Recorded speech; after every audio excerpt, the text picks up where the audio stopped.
Solehah, maksud kedatangan aku ke sini adalah untuk memberitahu kamu tentang kenyataan pahit tentang kita. Kenyataan pahit apa soal ini? Kenyataan bahwa sebenarnya kita adalah bersaudara, Solehah. Apa? Tidak mungkin. Mana buktinya? Ini buktinya. Foto 12 tahun yang lalu. Hah? Oh ini?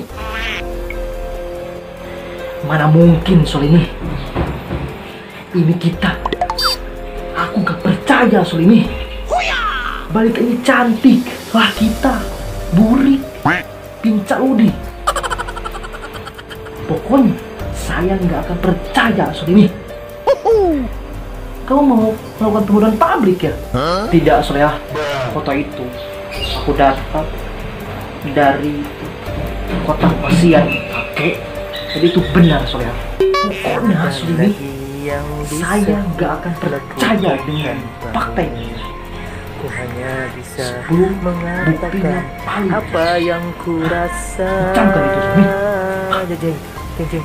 Ku menangis